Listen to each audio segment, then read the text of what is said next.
Well, today I'm going to show you my studio software management system that I use to run my photography business.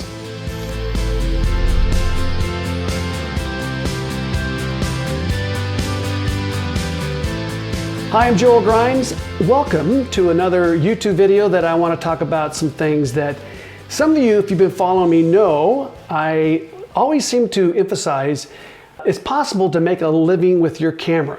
I've been doing this for 35 years, and I talk a lot about marketing, business, things that a lot of us don't want to talk about. You know, when I talk about how to take a picture, f-stop, shutter speeds, high speed syncing, people love it. Talk about business? Oh, no, we don't need that. Well, I got to tell you, if you want to make a living with your camera, you're going to have to learn some things on how to deal with the client side, the business side, the marketing side of getting yourself out into the marketplace. And one of the things that about 3 years ago I filmed, 2.5 years ago I filmed the business Joel Grimes Academy side of this whole idea of making a living with your camera.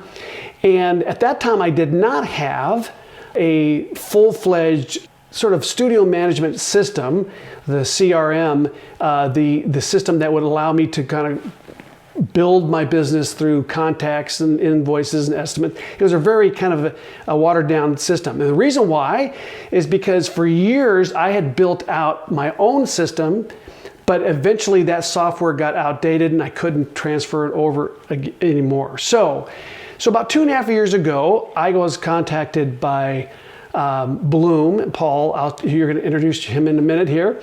And he introduced this program and I went, wow, I cannot believe this. And I've been using it for about 2.5 years. And so I have Paul with me right now. He's the co-founder of Bloom. And we've been in contact over the years, and we decided to sit down and sort of do some YouTube videos on this whole idea of managing your business and keeping your business flowing. And some of you may understand how difficult that is. If you're just starting out as a photographer, you probably don't think, oh yeah, I got a notepad. I don't need much more than that. 3x5 cards. Well, that's how I actually started out. Well, anyways, Paul, welcome. I'm glad that you are here to help me because you know this program very well. I've been in it and have been making estimates and invoices and tracking the client side of things, but it's a pretty powerful system. So give me, if you can, a basic sort of overall view of what Bloom is all about and explain some things because, I used that term CRM earlier because you told me that. It's not a term I don't use very often. But since you're a software developer, you have all those terms down. But I always know this as a studio software management system where you can go and control all the things that you need, even from keeping track of delivery receipts or usage rights. There's things that you have to track all the time. So whenever I do a job, I have to make sure that I have everything documented because a year down the road, something may happen. The client says, oh, hey, we're still using your pictures and we own them, right? No, you don't own them. We made a deal. It was a 1-year usage.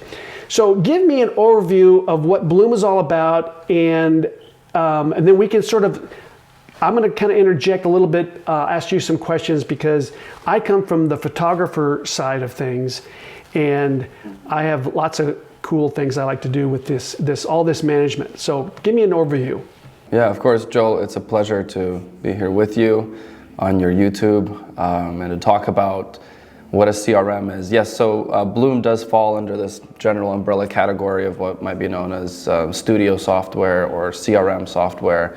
And this is a service that is created to essentially make the life of a business owner efficient and optimal. And I would say that many freelancers and photographers, unfortunately, think of themselves just as freelancers, people who just take on gigs here and there.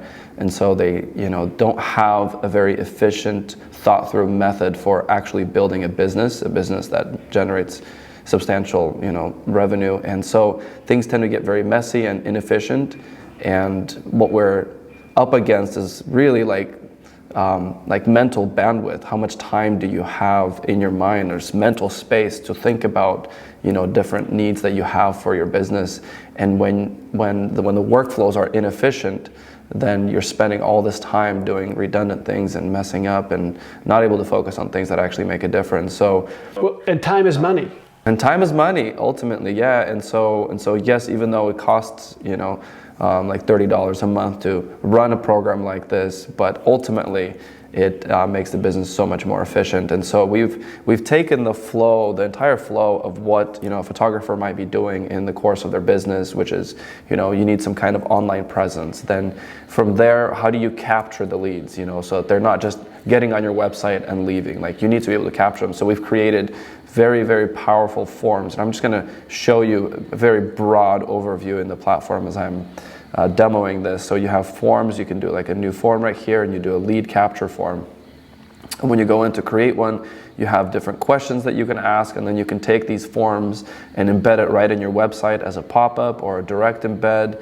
You can style it, of course, to make it fit the aesthetic of your website, or you can just have it as a URL and post it on your Instagram description or whatnot. But the main point is you need to be able to get people from just encountering you in the internet to actually capturing their data, capturing their email, knowing that they're interested. Another way of capturing those leads is by installing a messenger into your website. It lives like this, like a little chat bubble. Anytime somebody lands on your website, this little bubble pops up, and then you can ask them a question if they're interested to have a conversation. Then they're going to leave their email. That way hey, there's somebody that was on my website, they're interested in my services. You can follow up with them.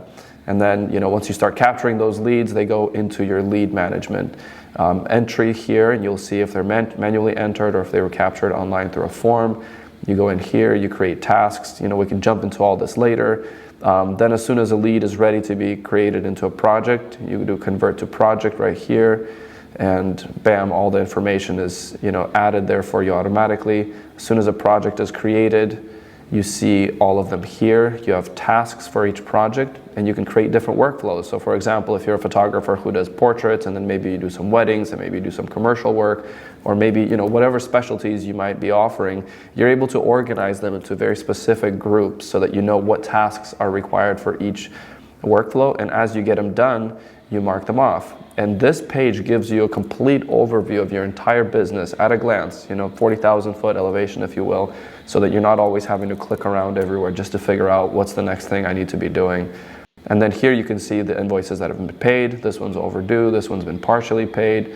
So if you go into here, then you see the client information, any tagging. By the way, tagging is something we'll talk about later that is absolutely critical for any business. You have project date, location, and then you have your invoices, any notes, any galleries, like asset deliveries, contracts, any shared assets, like all of that is brought together into one place. Then from there you have all of your messages and any communication. So this is, whether it's chatting, whether it's automated emails that are going out, you have them all centrally located in the messages tab. The calendar is absolutely essential, so you're not double booking any events or tasks.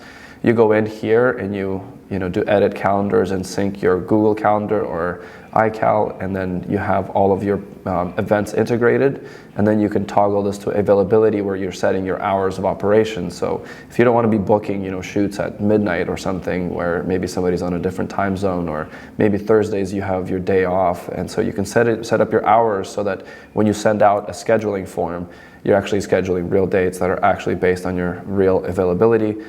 And then contacts is your central place where you have all of your clients and a list of everyone who has come into your system. As soon as somebody writes you a message or they book a project with you, you'll see them appear here in the contacts page. And then your website is where if you're a starting photographer especially, or any kind of freelancer, you can go in and create a beautiful portfolio of your work. If you already have a website, that's great. You can just toggle this to offline. But if you need a portfolio, or maybe you just want to create another portfolio for a specific kind of specialty that you offer, you can go in and easily set this up here so that within 15 minutes you can have another beautiful website for your work. So that is at a glance what Bloom is. We're taking all of these different pieces that are normally disjointed and you have to go into one software and another service, and then re-enter data. We're putting it into one place that's beautiful, that's easy to manage, and the goal is to make your business far more efficient and profitable. Well, you've covered a lot of stuff here, and one of the things that I learned early on as a business person, trying to make a living, I made a ton of mistakes. There's a saying that one of my studio buddies said that you can get too much work and actually go out of business. If you think about that one for a second. Now, the reason why that is because number one, and I talk about this a lot in the business side, and you have, by the way, Paul, built into the estimates line item that shows a advance. So you say, I can't do this job unless I get a 50% advance. So then you don't become the bank for your client, which, trust me, I did for many years. I was so hungry to get work, I ended up playing bank and then waiting 60, 90 days to get paid. And then you can only do so many jobs like that before your bank account's been bled dry. So I made tons of mistakes. The other mistake that I made too, and Paul, you and I have talked about this, where when I would build my client names of potential clients, I would do my research. For example, I did a lot of annual reports in the 90s. I ended up doing a lot of medical. So I hit hospitals, cancer research centers. They all have a marketing department. So I ended up pitching the person that was in charge of the photography. There were times when I didn't do my due diligence in putting all my information in. I'd call someone up and give my big spiel. Hey, this is Joel Grimes, a photographer. And whoever would say, sure. Well, maybe in a couple of weeks we can come in. And then I'd call back and I'd start all over. Like I had just talked to and the lady would say, well, you talked to me last week. I would be so embarrassed because I didn't put in everything. So you have to be able to have a management system that when you go and do your marketing or your business, whatever, from invoices, you have to track it all. If you don't track it and you don't have your calendar set up to where you're delivering the whatever it is, the images or the digital content to the client, if you don't get that to them when you say you're supposed to get it to them, you're going to have egg on your face and your reputation will be mud. And I made a lot of mistakes early on. So I learned that I had to have some kind of management system. Paul, you know, and I've told you this, that a buddy and I sat down for 2 years and built out a studio management system that I used for about 10 years. And eventually that software, like I said earlier, that software ended up expiring, would not transfer over to OS 10, and I had lost it all. Actually, Classic, remember when Mac did the Classic 9 or something for a few years, and then eventually I lost that program. So I've put in a lot of hours building my own stuff out. In this case, I don't have to. Someone's done it for me. I don't have to spend, I don't know if I told you this, Paul, but I used to build my own websites back in the early days, like Dreamweaver or whatever. Mm-hmm. And I would spend a month solid building out my website for the year. And then a year would go by, and then I'd start over and build out a new idea, new whatever. 1 month, that's a lot of time. Well, we don't have to do that today.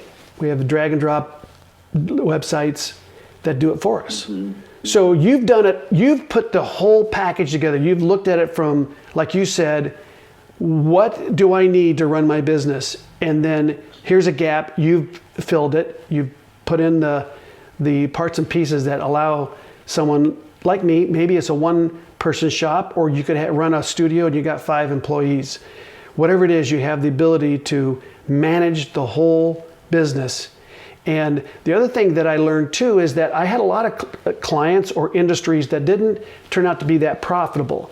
So if you have a way of looking at your business from, the standpoint of, am I making any money at the end of when the dust settles? And you say, not really. Well, then you weed out those.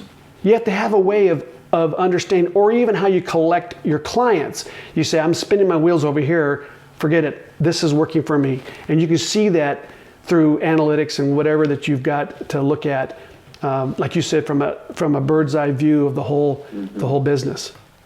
Joel, I'm really curious what you think, in your opinion, at what point in a photographer's journey does a studio management tool like this or a CRM become absolutely necessary? Because maybe when they're starting out, they're just taking a few projects here and there, maybe some of them that they're even doing for free just to get some portfolio work, and then they're starting to charge, and there's some kind of a cycle, if you will, that they're going through as they're building up their business. And at what point do you think having a tool set like this becomes absolutely critical?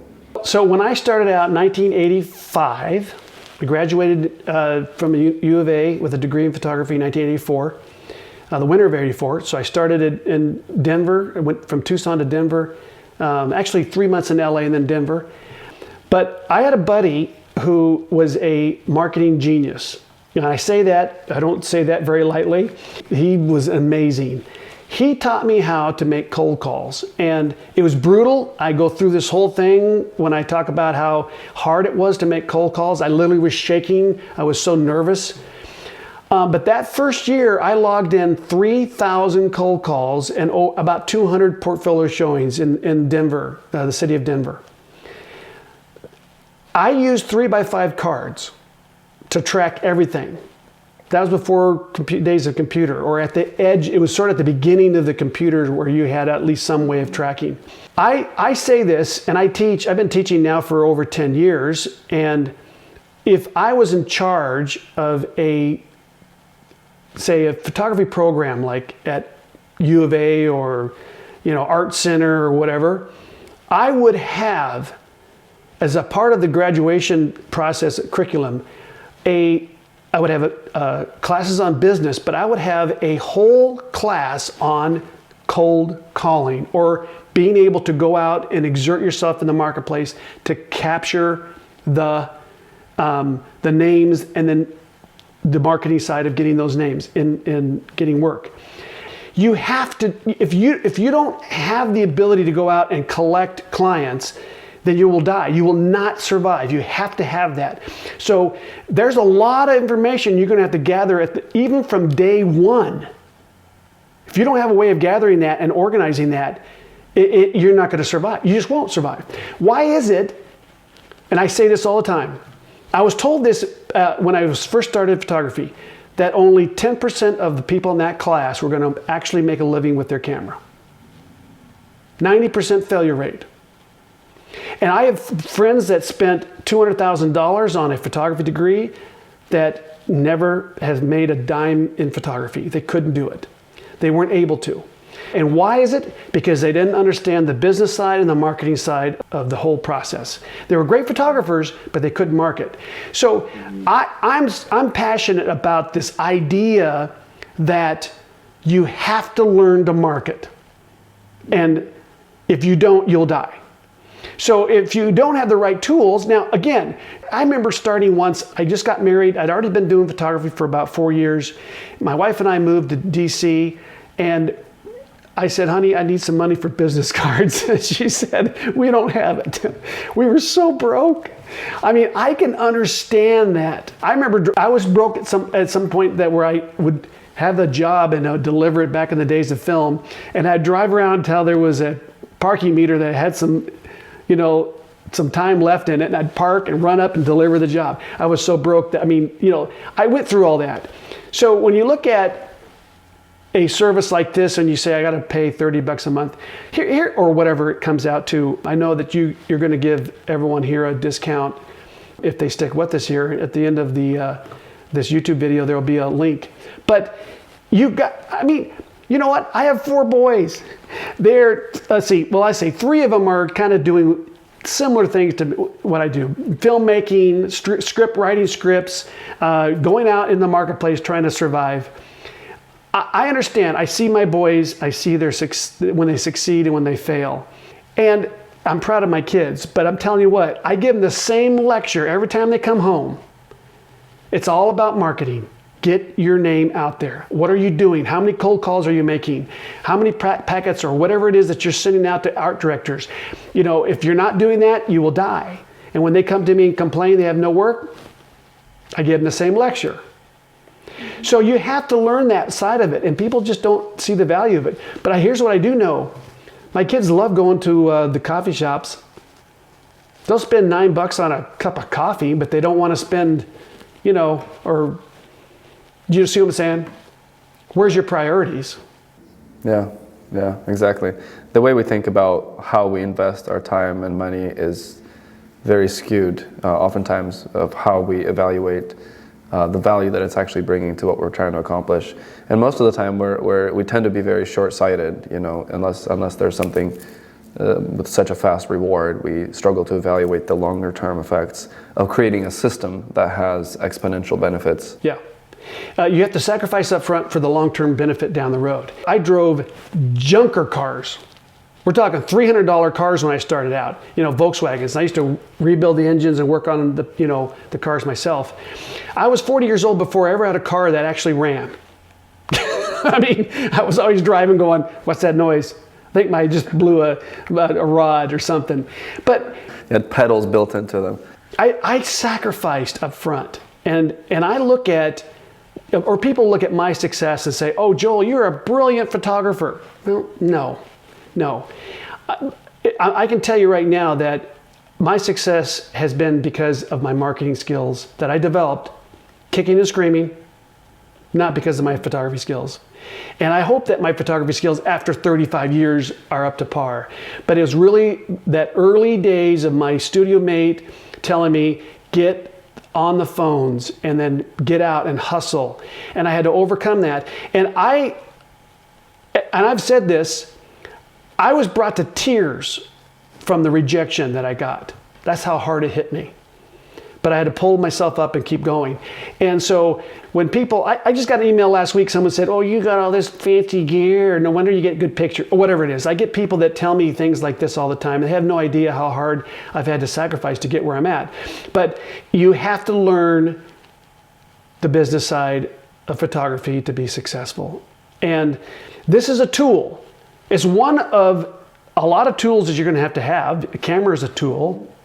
I always say too, as a photographer, I'm out recruiting, subjects, cowboys or whatever, to get in front of my lens. And I have to learn that side of things.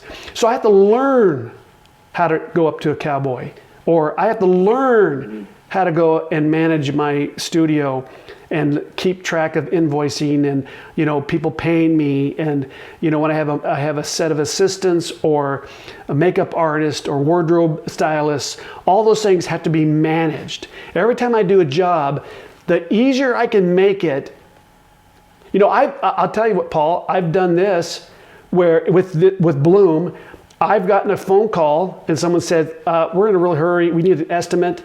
When can you get me one? And I say 15 minutes. Complete estimate, 15 minutes. How many photographers can do that? Not with the right tools. Yeah, absolutely. Yeah, it's absolutely critical. Well, a lot of times you end up doing a ton of redundant work when you don't have systems and you don't have the right tools. Like, for example, when you go in to create projects here, you can actually, specifically, I'll say not just projects, but estimates or invoices. So watch this, when I do edit invoice, all of the items that I have ever used, I save them, and automatically I can just go in and select them, and I don't have to retype the description and think through all of the details. Or maybe I have a package that I offer, and so say you do wedding and I already have pre-built packages, bam, just like that, it's in here. So you can send out an estimate or an invoice with just a tiny fraction of the time. And like you were saying earlier, charging a retainer to book, you just toggle that on, and you don't need to do all this back and forth. And then another really powerful thing here that is important is doing something like ACH payments. So that if you're accepting especially larger transactions and you want to save on the processing fees for credit cards, you do ACH payments, and right away you're cutting it down by I think 2 whole %. So that's really powerful, that not many CRMs or studio management platforms offer to their clients. Well, and the other thing too that I have I didn't mention that I was blown away when I first saw Bloom was how clean the estimates and the invoice forms look. Super clean, super professional. So when I send an estimate to a client, I'll give you an example, okay? When I do commercial ad campaigns. When I send an estimate, I put in all these line items that show I'm a professional, meaning I put in things like my certificate of liability insurance policy. I have a $2 million policy that I put on there that's required anytime I enter into a building, or if I photograph on an airplane, or even in I have to have a certificate of proof of insurance when I go to these jobs. And so if I put that line item in there, and I charge like $200 every time for every day that I do a photo shoot for that service. I buy it by the year. I buy a whole year. It's like $1,200, $1,500. But at the end of the year, I collect a fair amount of money back from that service. Mm-hmm. But that line item is on there, and there's a reason why I put it on there. Well, I want to get paid back for it, but it also tells the client I know what I'm doing, right? So I have all these line items. I make sure that I put, it's over years of doing this, but I make sure when they look and they go, wow, this photographer knows what he's doing. He's got everything in there.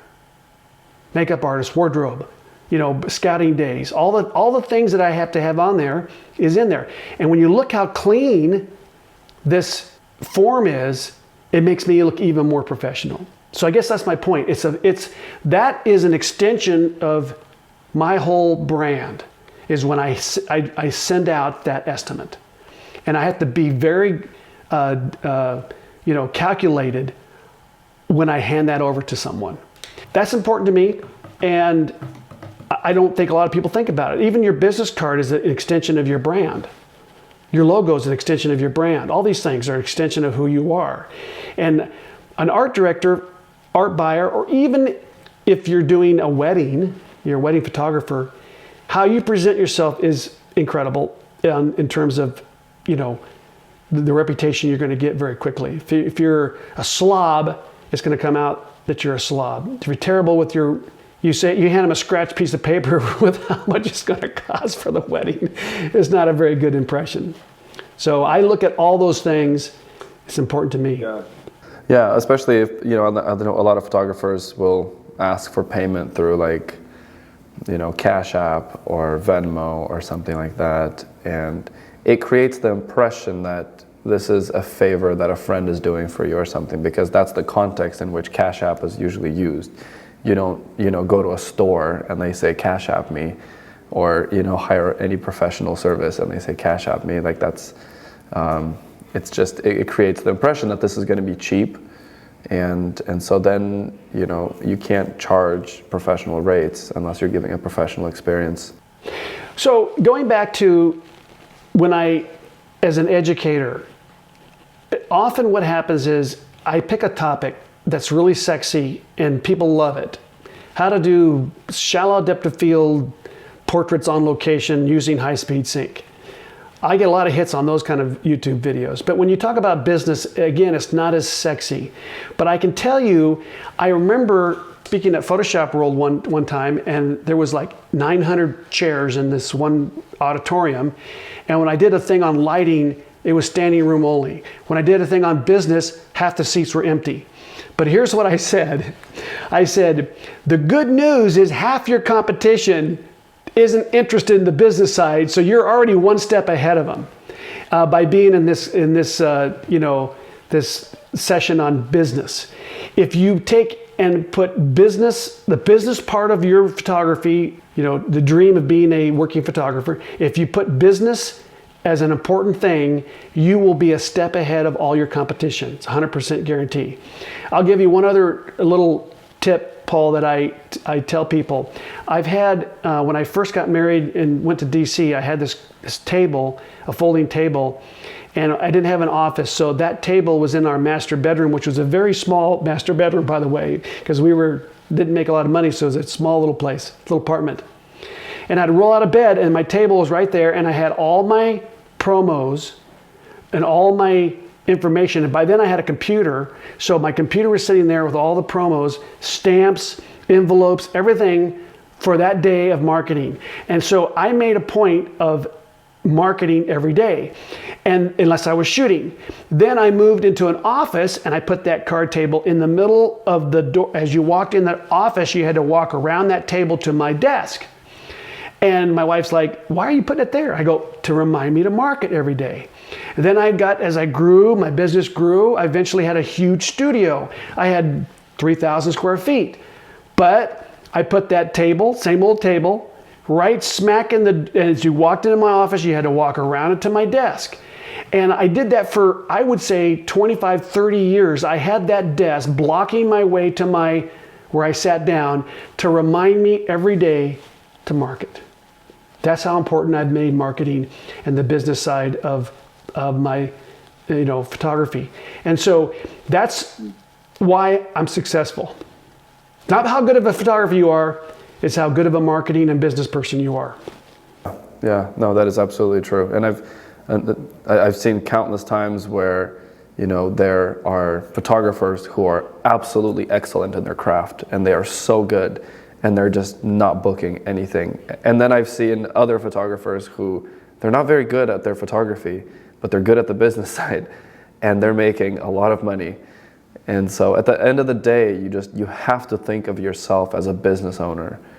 First and foremost, what you happen to offer is photography as a service. But I think as long as the mindset is, oh, I'm an artist or I'm just a freelancer, but not a business owner, then marketing and the business tasks become secondary, and then it's always a struggle. Yeah. Well, that's why I wanted to get this YouTube on with you here, because I think it gives as an instructor, it gives me another tool to share with the people that are interested in this, okay?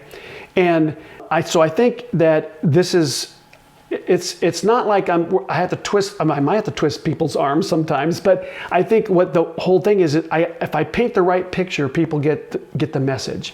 And I think that's what my job is as an instructor, educator, and someone who inspires others to move forward, is to say, this is why this is important. And so what we're going to do is, Paul and I are going to do some more videos on the more details on how to get into Bloom and make an estimate, which turns into hopefully an invoice. We're gonna pick some topics to help navigate through Bloom, and then you can see that too. So this is more the introduction part of it. We'll continue to make some of these. So Paul, you have said that you're going to give those that are interested a smoking discount on the cost of getting involved into Bloom, getting signed up to Bloom. We're going to put that link below, and they can follow that through and get that discount, which I think is amazing. And I think you look at this as a long-term relationship with your clients. And it's not like, you sign up for 2 months and then it's gone. This is something that you learn to integrate into your system. And then it's part of your as a business owner, it's part of that game that I have to play to make a living. I still get, to this day, someone emailing me and they say, hey, I'm following along with your tutorial in Photoshop, and I got CS6, and somehow the buttons that you're using aren't there. I am not kidding you. And I say, why are you still using CS6 Photoshop? And they go, oh, because I don't want to pay the $9 a month. I go, well, obviously you don't understand the value of $9 a month, because I can't go and teach you CS6. That's like 10 years ago. Yeah. Right. I've moved on. Why don't you move on too, right? So you have to see the value of it, the importance of being updated. And you have done such a great job on here. I think people are going to be thrilled with getting involved with Bloom. All right, so Paul, at this point, how can we direct people to get signed up to Bloom? We got a link for them. Once they get the link and they get signed up, what do you think the steps are to get them started?